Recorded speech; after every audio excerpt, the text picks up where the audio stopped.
Make it mine, oh mine, the day I take my candy and make it mine, oh mine. Now my candy, I'm gonna make mine. Now my candy, show-bo-bo-day, show-bo-bo-do-way. Day, my candy. Thank you very much. Thank you.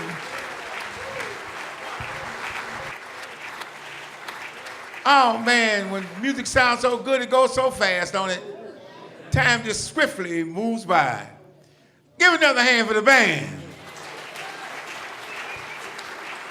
All right, we always like to acknowledge first-timers. I don't know if there are any more first-timers in Washington, D.C., but we always have to acknowledge how many first-timers in here. Any first-timers, hold your hand up. If you're not a first-timer, do not hold your hand up. Well, isn't that wonderful?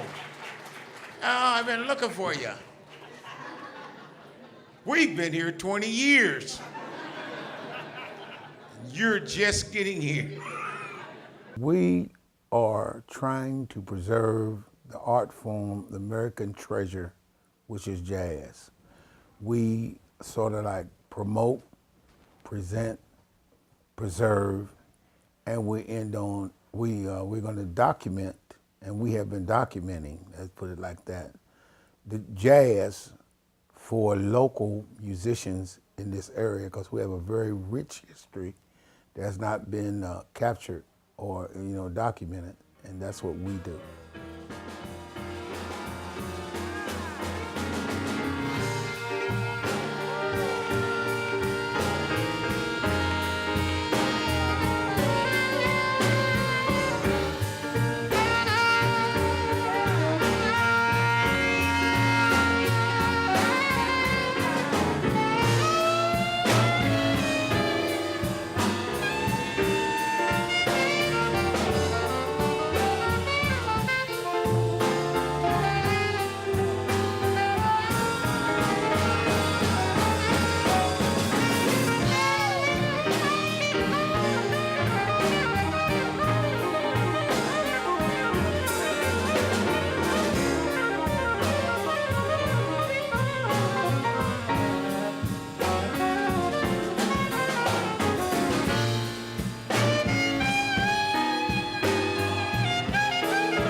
We talk of romance. Ha.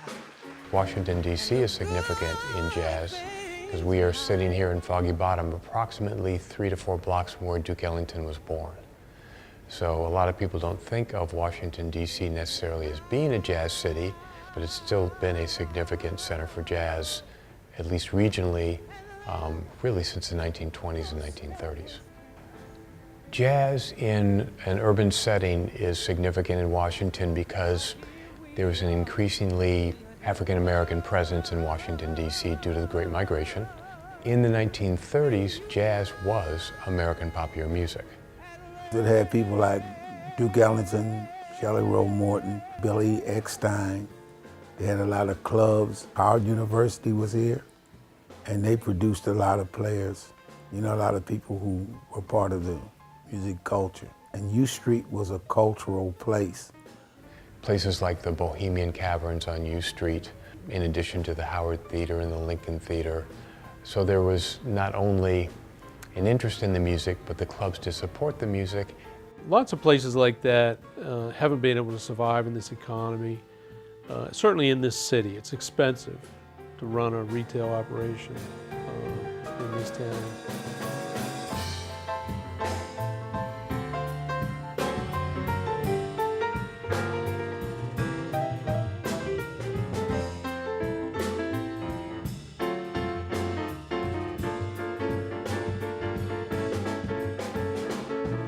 this part of Southwest was really primed for redevelopment because of its proximity to the capital.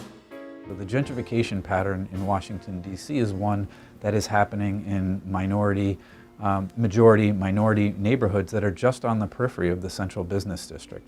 So in the 1990s, about 5% of the low-income census tracts gentrified in Washington, D.C. In the 2000s, it jumped to 52%. So over 52%, over half of the low-income census tracts have gentrified. There are two major studies that have come out in the last 4 years, and they rank Washington number 1 or number 2 on the most intensely gentrified city in the United States. So gentrification is happening all over the country. It is happening on the West Coast. It is happening in southern cities. It's happening in the Midwest. But the gentrification, again, wave and pattern in Washington, D.C. is much more intense than other cities around the country. So when people are segregated in concentrated pockets, they develop a culture that may be specific to that place. Shaw U Street is one of the most historic black communities, and it's related to the legacy of Black Broadway and the musical scene in the 1920s to the 1940s. Music integrated before anything else. Because a lot of times black guys, you couldn't come in a club, but because he could play so well, a musician would say, man, come on, and would take him in there with him. And it brought integration. And music is bringing us into a community of acceptance. And it's a language that everybody who plays it understands. So culturally, it is actually blending people together, you know, in a good way. Westminster was always a small neighborhood church, and they decided to stay here.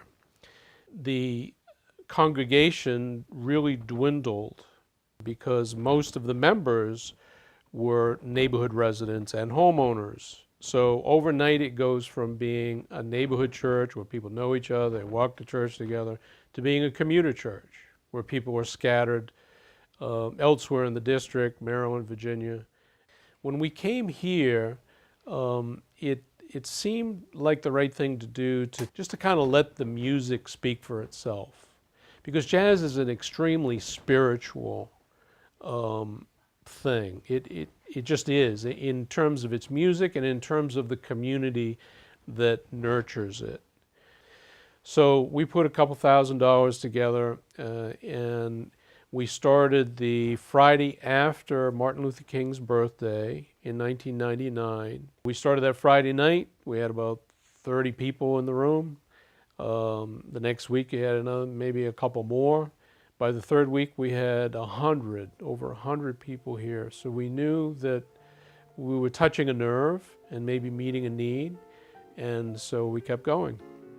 And just kept going and going until now we're 20 years into it. It'd be great if, 20 years from now it exists and people can look back and they can see the lineage of the music and they see there was a culture and there was a community. We need to have that for them to see. It might motivate somebody to do something.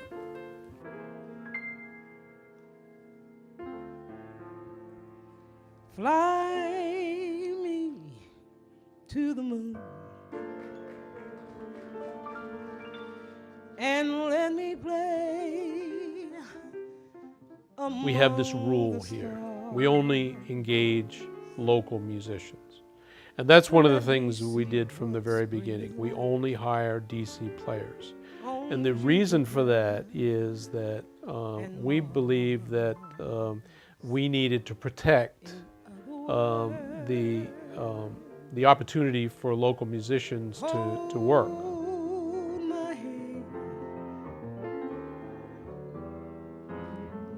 In other words, darling, why don't you kiss me? My name is Janine Gilbert Carter. I have lived in the Washington, D.C. area for about 31 years. I've been singing all my life. I started in the church as a small child, and I've sang in the church, all of my life. My dad was a jazz lover. He loved the music, so I've listened to it and heard the music from a small child up. So jazz is it's a warm embrace for me when I hear it and when I sing it. It takes me to a place in time listening to jazz music with my father.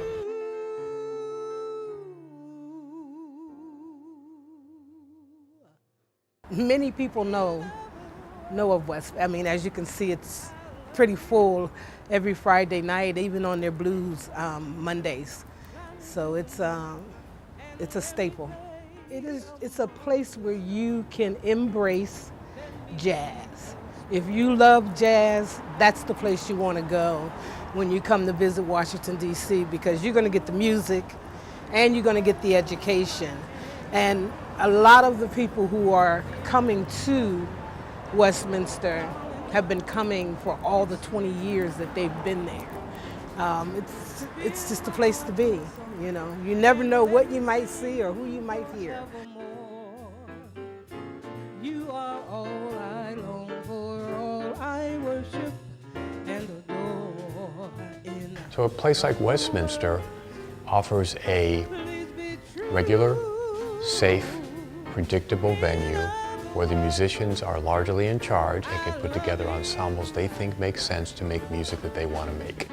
It's a very different vibe, and I think that's one of the reasons why musicians like to play there is a friendly, open, relatively easy to get to place when you know the music is going to be consistently good and it's not going to cost you a lot of money. We're trying to maintain the dignity of the music in a culture that's changing. We realize it's changing, we realize it's changing rapidly. It's a language. You know, jazz music is a language. Community, people come together. Music is healing. I believe that in all types of music. It is a healing force. And when you have people from all walks of life, like comes to Westminster, and it just brings people closer together, I believe. You know, music of all types, jazz in particular, because I like jazz, but it's a healing music. The music is bringing us into a community of acceptance, and it's a language that everybody who plays it understands.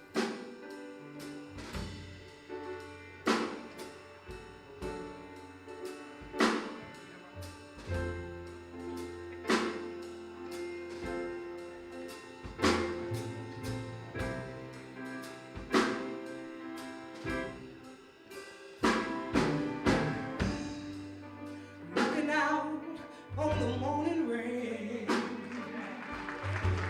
I used to be so uninspired, and then I knew I had to face another day.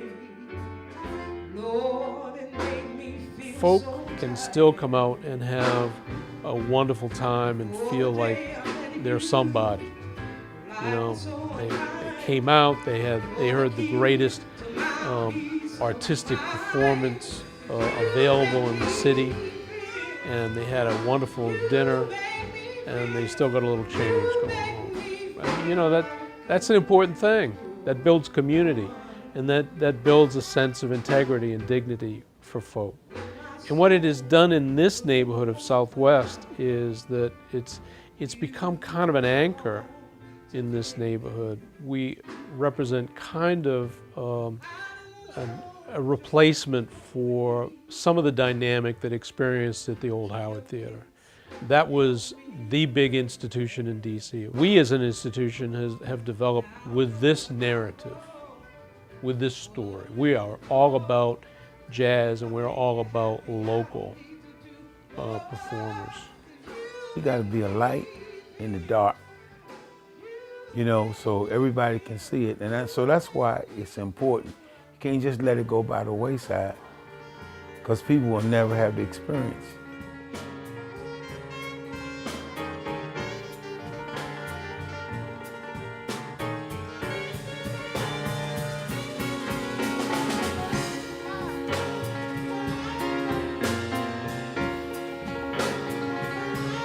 sometimes I just can't help myself, you know?